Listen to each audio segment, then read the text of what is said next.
আসসালামু আলাইকুম রহমতুল্লাহ। নিউজ পোর্টালের আজকের ভিডিওতে আপনাদের সবাইকে স্বাগতম। আজকের ভিডিওটা মূলত এমি মার্টিনেজকে নিয়ে। সামনের মাসে বা অক্টোবরের 7 তারিখ এবং 12 তারিখ আর্জেন্টিনার বিশ্বকাপ বাছাই পর্বে দুটো ম্যাচ রয়েছে। একটি হলো ভেনেজুয়েলা এবং অন্যটি হলো বলিভিয়া। কিন্তু ম্যাচ দুটির আগে বড় ধরনের দুঃসংবাদ পেল আর্জেন্টিনা, যেখানে আর্জেন্টিনার এক খেলোয়াড় তিনি 2 ম্যাচের জন্য নিষিদ্ধ হয়েছেন। তিনি হচ্ছেন এমি মার্টিনেজ।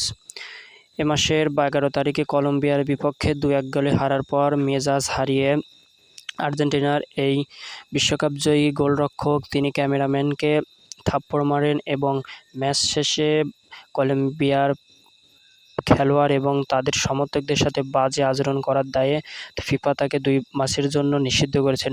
সেক্ষেত্রে সামনের ম্যাচে গোলবারের নিচে আর দেখা যাবে না এমি মার্টিনেজকে।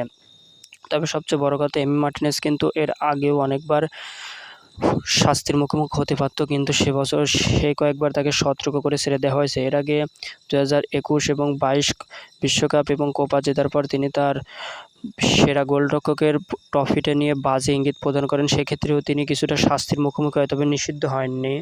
কিন্তু এই প্রথম জাতীয় দলের হয়ে 2 ম্যাচের জন্য নিষিদ্ধ হলেন এমি মার্টিনেজ। এমি মার্টিনেজ কিন্তু প্রথম থেকেই অত্যন্ত বদমেজাজি এবং খুবই স্বভাবসুলভ একটি খেলোয়াড়। তিনি আর্জেন্টিনার 12 ম্যাচ অপরাজিত থাকার পর শেষ ম্যাচে তারা কলম্বিয়ার কাছে হেরে যায় এবং সেখানে মেজাজ হারিয়ে তিনি এ কাণ্ড করে বসেন।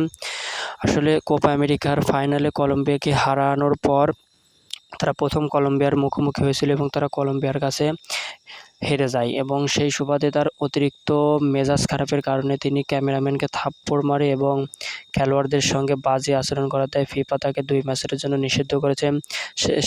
সেই সুবাদে আর্জেন্টিনার যে সামনে স্কোয়াড ঘোষণা করবেন লিওনেল স্কেলোনি, সেই স্কোয়াডে অবশ্য এমি মার্টিনেজকে দেখা যাবে না।